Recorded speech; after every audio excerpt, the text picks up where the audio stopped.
pack is just beginning. They are called the Lycaon pack. Only a few months ago, a male known as Lightface met up with a female called Roxy.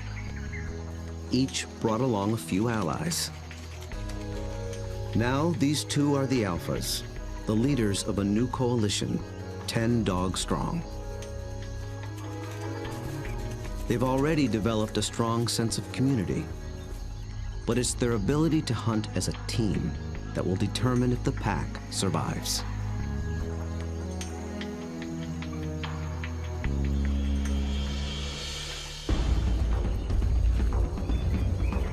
Wild dogs have evolved to chase down prey on the African plains. A lone dog is well equipped for the job. It has keen vision, a lean runner's build, and relative to its size, a 30-kilogram dog has a stronger bite than any carnivore on Earth. Its lower jaw is massive compared to other canines, and it's equipped with special shearing molars for stripping meat from bone. Multiply that by 5, 10, or even 20 dogs, and it becomes one of the most successful predatory forces on Earth.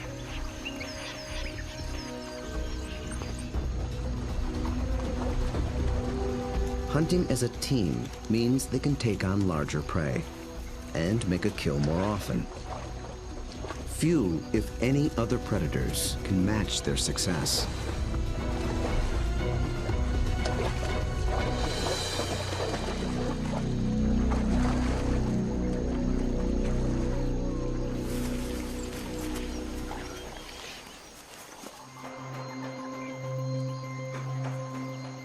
The newly formed Lycaon pack is just beginning to realize its own collective strength. They have to master a difficult battlefield of hills and dense woodlands. It's part of the vast Shushule Umfolozi Game Reserve. The Umfolozi section spans 600 square kilometers. This is the Lycaon pack's hunting ground. The park sustains populations of elephant, rhino, warthog, and wildebeest. Most importantly, impala, a kind of antelope, flourish here. The dogs hunt them almost exclusively.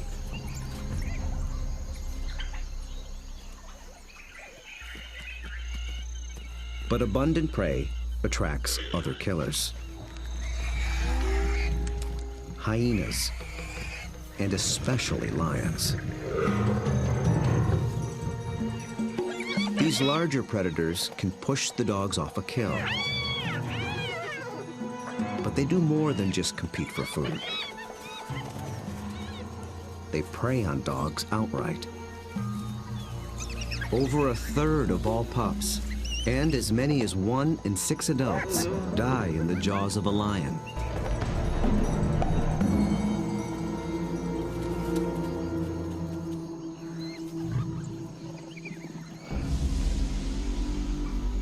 The Lycaon pack must avoid becoming the hunted, while succeeding as hunters.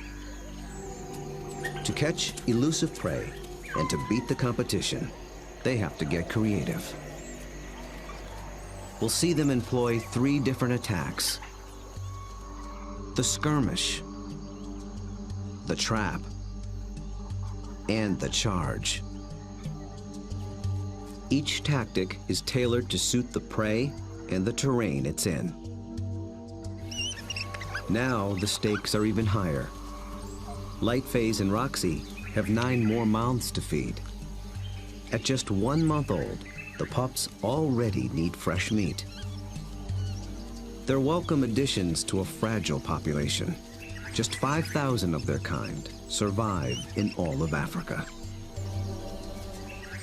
Lightface wears a radio collar so that park rangers can monitor the pack's progress and better understand how they live and how they hunt.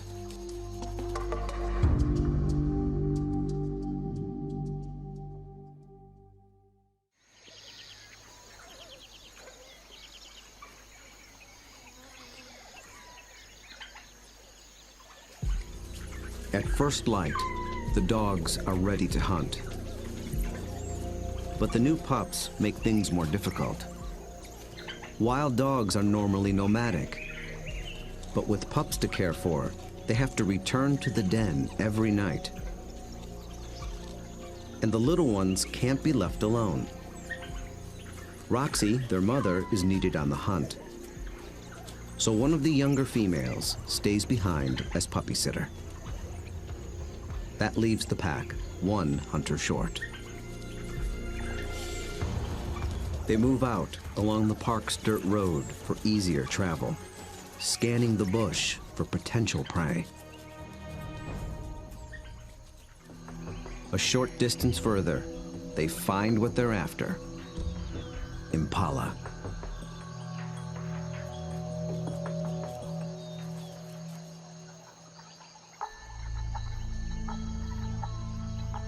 So far, they are unaware of the dog's approach. Immediately, a silence drops over the pack. But dogs are not stealth hunters like lions. They hunt by chasing. In preparation for the pursuit, they fan out in a skirmish line. Light phase is near the center. Roxy takes up position nearest the road. The other dogs assume places along the line.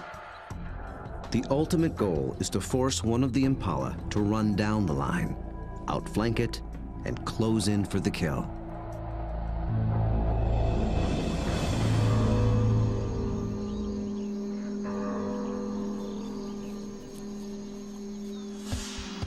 They have learned to follow one another's body language. When light phase gets into attack position, they know the game is on.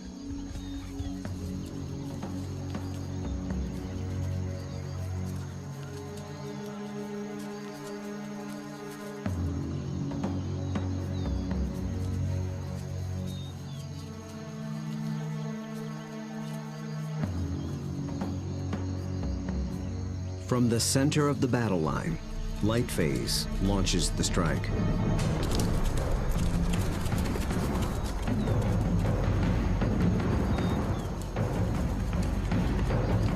The impala scatter and leap into the air in 3-meter-high arcs. The dogs chase one, then another, but they don't close in for the kill.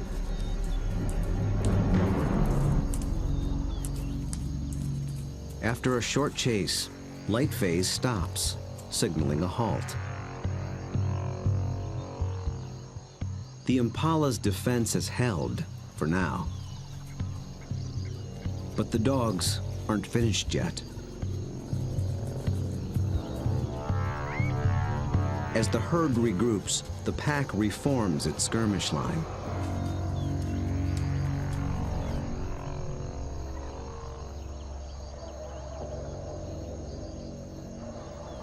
And once again, they attack.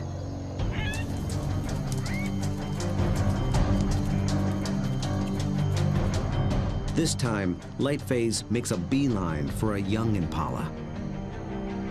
He and the other dogs chase it toward the road.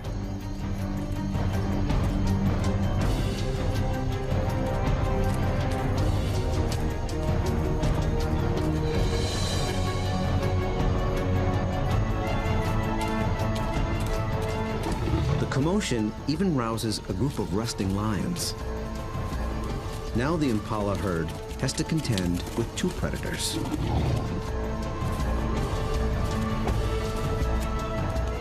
Roxy closes in from the road, sealing off the impala's escape route.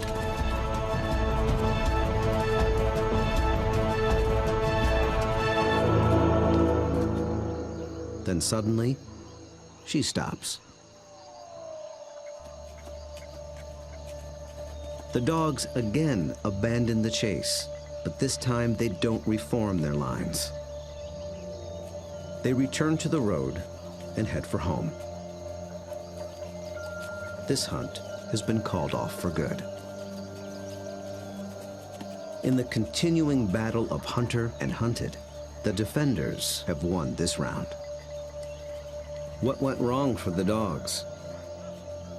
Perhaps it's better to ask what went right for the antelope.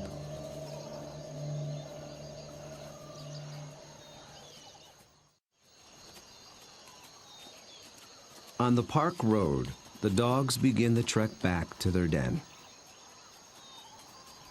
They appeared to be executing a perfect skirmish hunt, and yet they came up short. Re-examining the hunt will tell us what went wrong.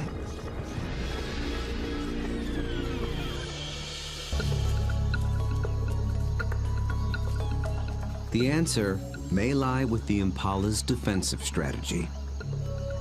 Did the dogs lose the element of surprise? Just like dogs, impala benefit from living in a group. Big, wide-set eyes have a broad field of view. They keep a lookout in all directions.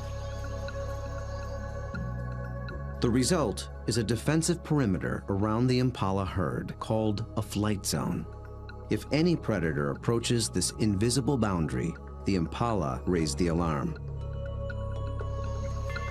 Most predators will try to sneak inside the flight zone and surprise the antelope. But dogs are different. They were never trying to be stealthy. They know the antelope will flee and that they'll have to give chase.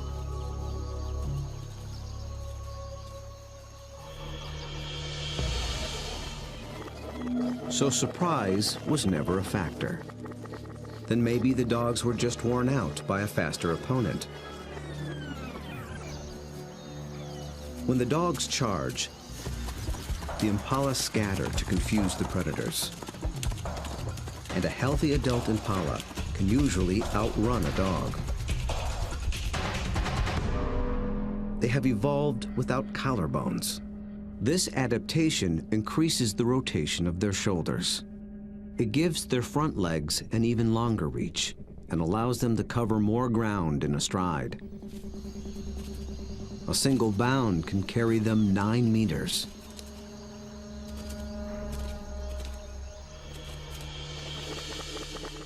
And the impala pull out another trick.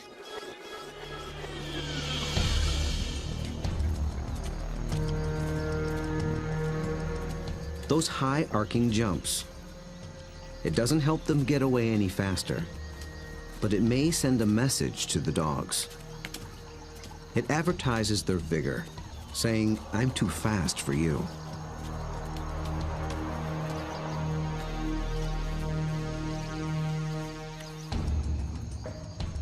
It works well for the strong impala, but it can betray the weaker ones. Lightphase was able to pinpoint a young impala who didn't leap, basically saying, "Come and get me." So the impala's evasive tactics may have actually helped the dogs select a target. In the first wave of the skirmish, that's all they needed to do. But on the second wave, they were in it for the kill.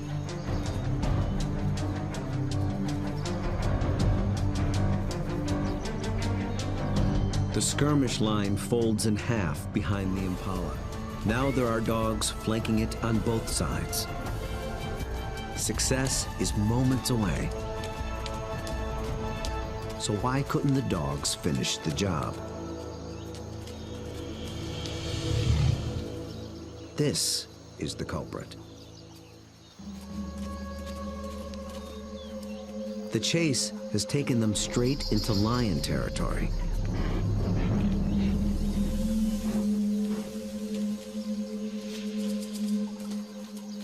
The moment the big cat appears, the dogs stop being predators. Now they're prey.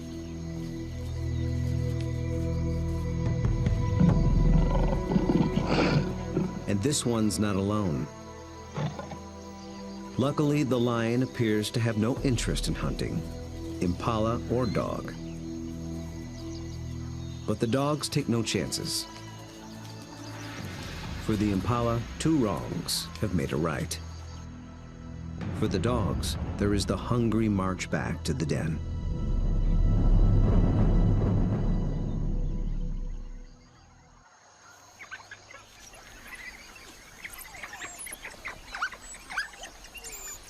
At home, they have more than their own appetites to consider.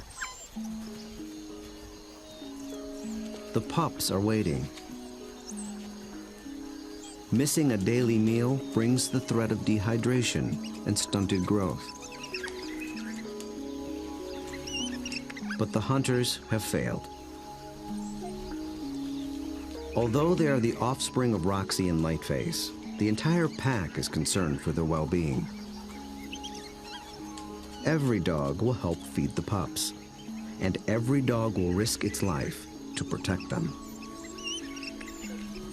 Even so, half these pups will probably not reach adulthood. Hunger is a serious threat, but there are others more sinister.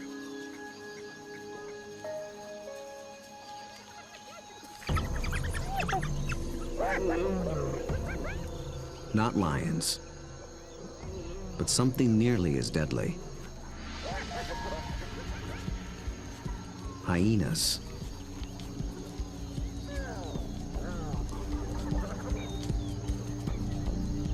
It's not the adult dogs they're after. They're looking for a chance to rush in and snatch a helpless pup.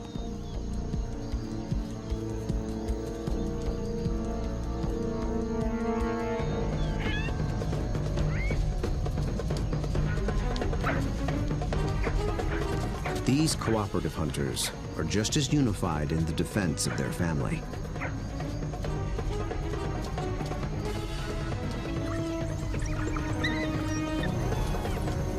Two hyenas don't stand a chance against 10 dogs, and they know it.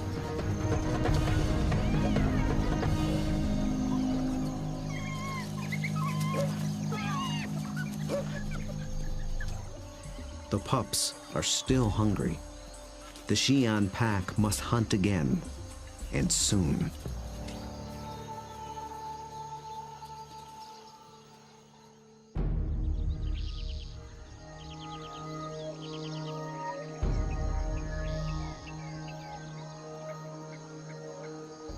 The next morning at Umfolozi, the Xi'an pack is restless.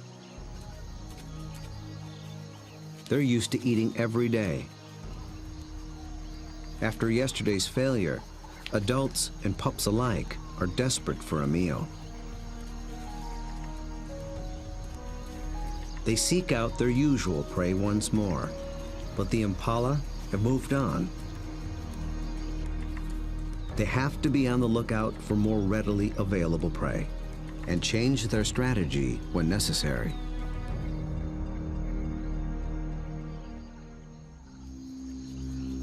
They drop into a densely wooded valley near the den. But what they initially find is a little more than they can handle.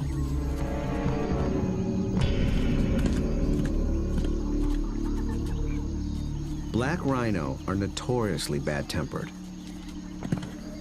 and it's covered in virtual body armor, skin 2 centimeters thick. They seem reluctant to leave it alone. The rhino bears wounds, perhaps from parasites or an encounter with a lion. The dogs may sense it's in a weakened state. Its nervous reaction triggers the dog's prey response. They're predisposed to give chase to anything that flees. But they'll get nowhere with this opponent.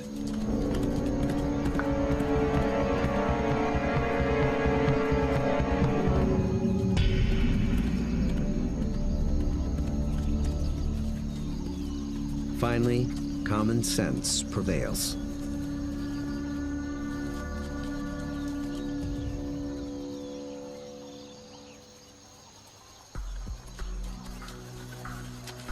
Light phase leads them deeper into the thick woods.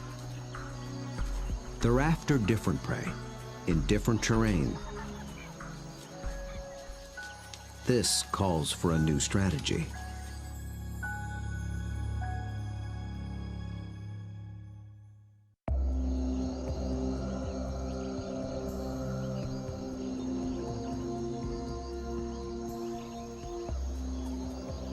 One mid-ranking male breaks away from the pack and heads for slightly higher ground. For the first phase of this hunt, he is the scout.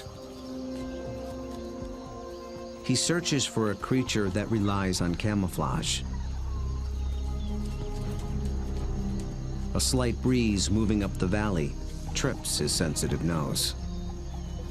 It's a clue that he's close to what he's looking for. Nyala, large forest antelope, are hiding among the trees. They are related to impala, but with a critical difference in behavior.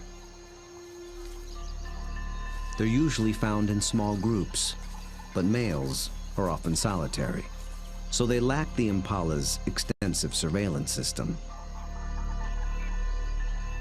The scout's role shifts. He is now the driver, in charge of flushing out the hidden Nyala. The rest of the pack waits at the bottom of the hill. The lone dog must locate the prey and drive it down the hill toward the others and into the trap.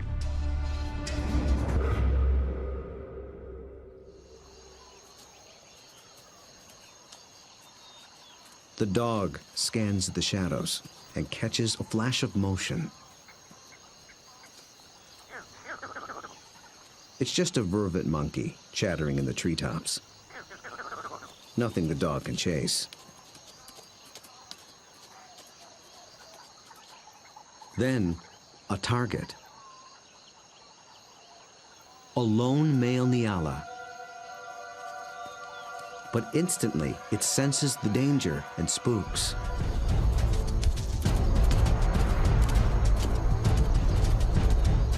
The dog is caught in the wrong position, and the Nyala flees deeper into the forest. Instead of running downhill toward the waiting pack, it's running across the hillside, away from the pack and toward freedom.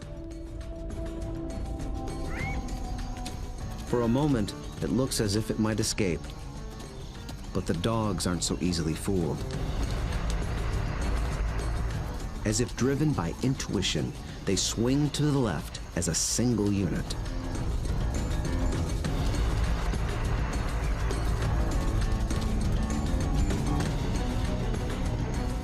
In a dense thicket, they intercept the prey.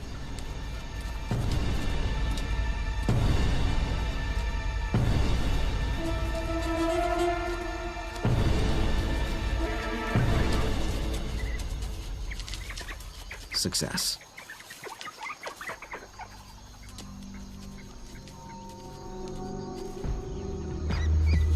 The dogs have turned defeat into victory. It took a perfect formula of instinct, skill, and strategy.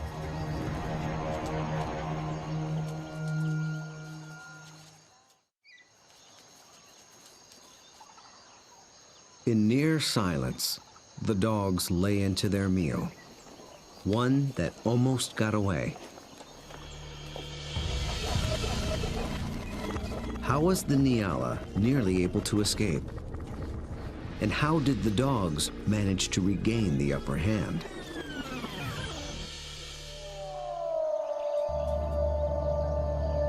At the outset, the odds favored the Nyala. Dogs hunt mainly with sight. They're good at pinpointing moving prey in open ground. But they're colorblind, so they're less adept at picking out stationary, camouflaged prey. So the scout failed to spot the Nyala.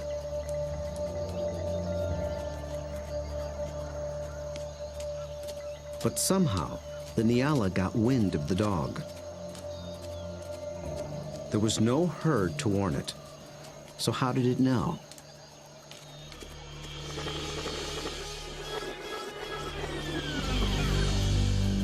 It got a little help from a friend. Vervet monkeys live in social groups too. When it chattered from the treetop, it was warning its fellow monkeys of the predator.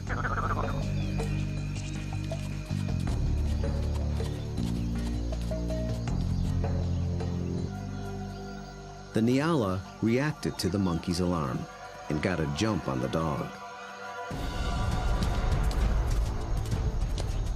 A lucky break, but the dogs below have a secret weapon. Sight is their primary sense, but they're also armed with a great pair of ears. They're shaped like huge funnels for capturing distant sounds at frequencies twice as high as a human can hear. 19 different muscles fire independently to swivel the ears like twin radar dishes and pinpoint the prey's movement. They can hear the nyala changing course, and they make a critical decision.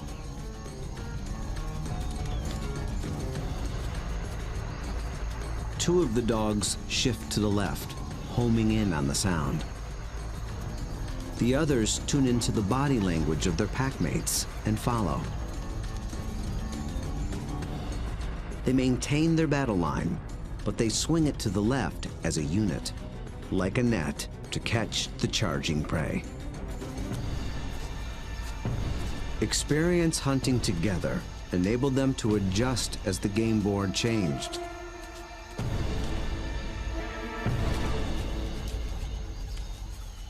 And they reaped the reward.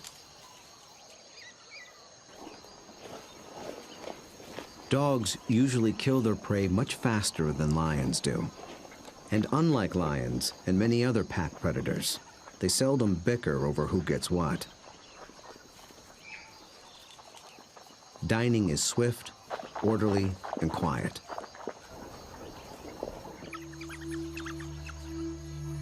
There's good reason to be so single-minded. The hyenas are back, and in greater numbers.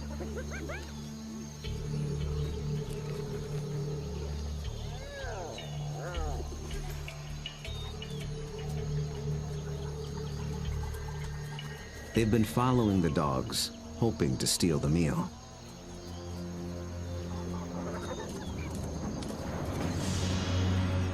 Wild dogs valiantly defend their prize from larger foes.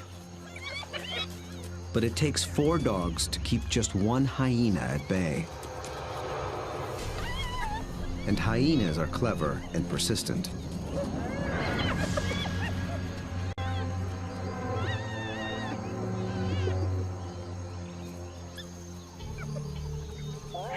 Luckily for the dogs, they've already consumed most of the carcass.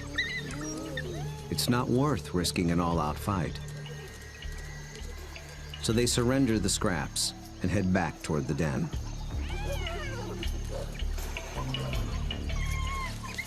But the short battle has taken a toll.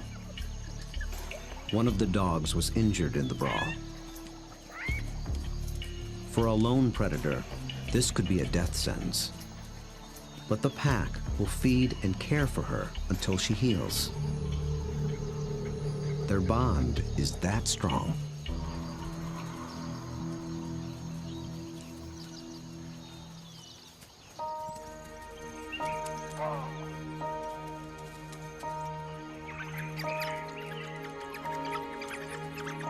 At the den, the hunters are greeted by an enthusiastic horde.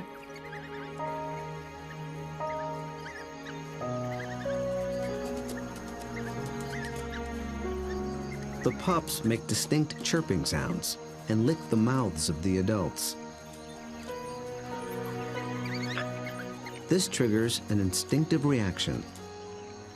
The adults regurgitate partially digested meat, the equivalent of puppy chow.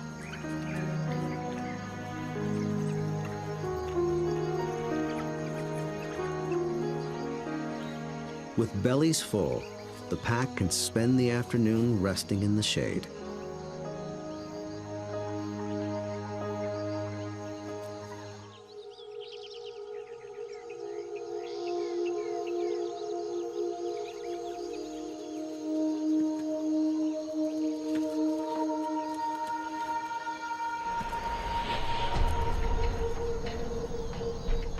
At their hillside den, the Xi'an pack has slept off its meal.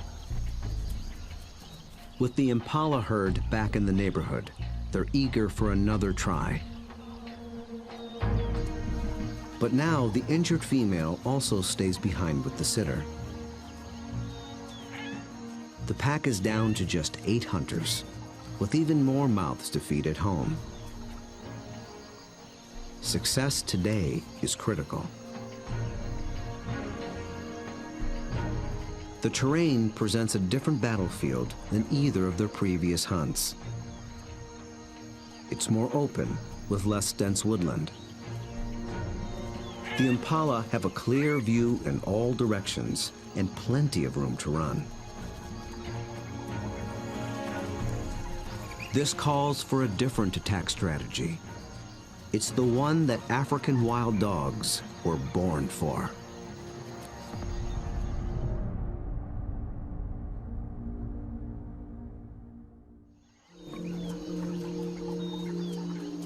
Nearby, the impala are gripped by a powerful force. The rutting season has begun.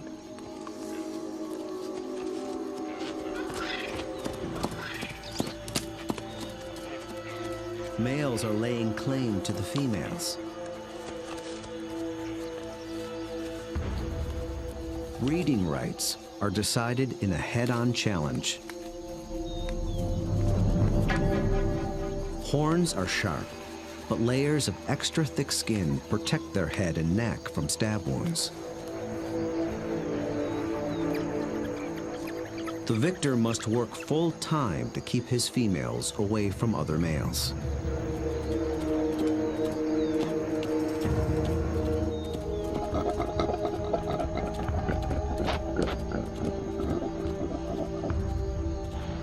The upheaval makes the herd less cohesive and less vigilant. And wild dogs know how to exploit any weakness.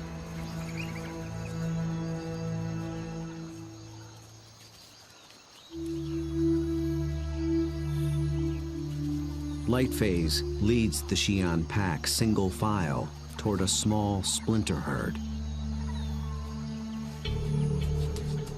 This will be no short skirmish. The charge is a lengthy, high-endurance assault.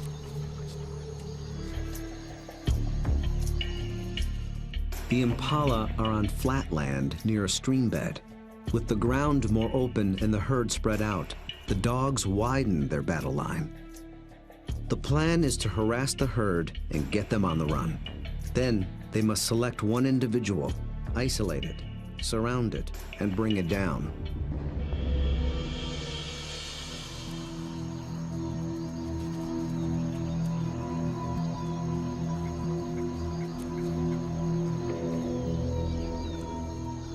Success will require perseverance, cooperation, and perfect timing. The dogs start slowly, conserving energy, closing in.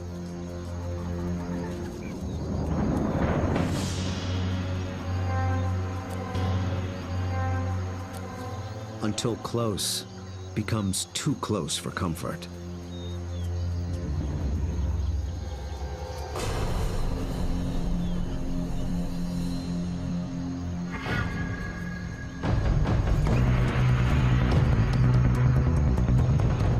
The charge is on. For a while, the dogs don't appear to be hunting at all, just running with the herd.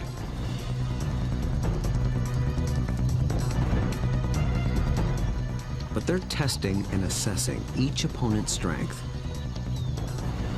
For a moment, they follow a large male, then a small and swift female. In each case, the impalas elude their pursuers. Then one of the dogs sets its sights on a big male impala. Roxy picks up the pursuit, then Lightphase.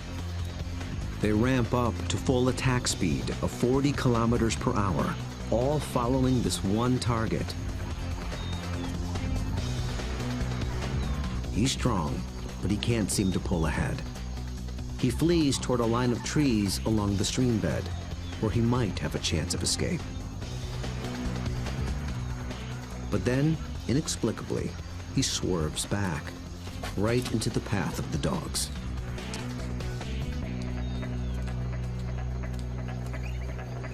It is a fatal error. There are no second chances.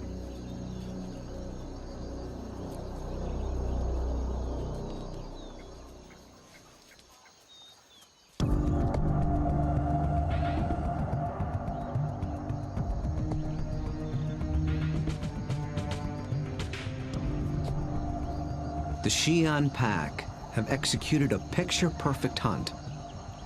It might seem like a simple chase and tackle, but it's much more. They've managed to catch an animal that's bigger, stronger, and faster than they are. That took a good battle plan, and the skill to capitalize on critical factors from the beginning. The impala were distracted by the rut when the dogs arrived. Competing males split the large herd into several smaller groups. Did this give the dogs the advantage? When they enter the flight zone of one group, the impala spook. This sets off a chain reaction from group to group. Fragmented as they are, the herd still reacts as one. Any discord within the herd evaporated in the face of danger. The impala's distraction and lack of vigilance were not factors. Instead, the Lycaon pack faced a long endurance chase, and that's exactly what these dogs were built for. As the pace of the hunt intensifies, the dog's physical adaptations begin to play a key role. Once they've targeted the slow-moving male, they shift into high gear. A dog's body stores a reserve of oxygen-carrying red blood cells. Running triggers the release of these cells into the bloodstream. The turbo boost of oxygen prevents muscle fatigue. So the dogs can keep running even as their quarry begins to tire. When they catch up to the target, experience and instinct tell them how to handle it. They don't bunch up close around the prey. That would make it too easy for the antelope to escape. Instead, they fan out, operating a kind of zone attack. The impala evades one dog, but it runs into the zone of the other.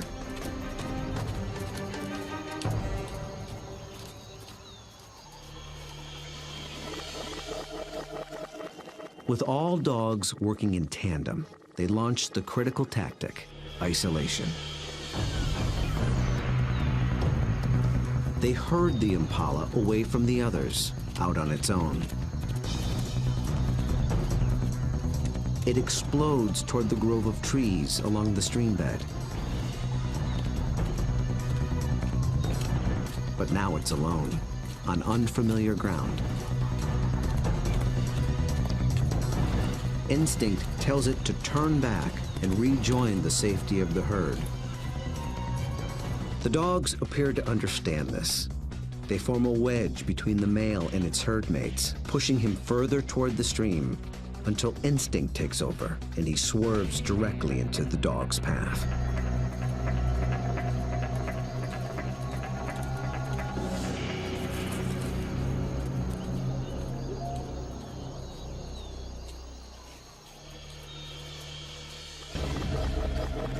But the question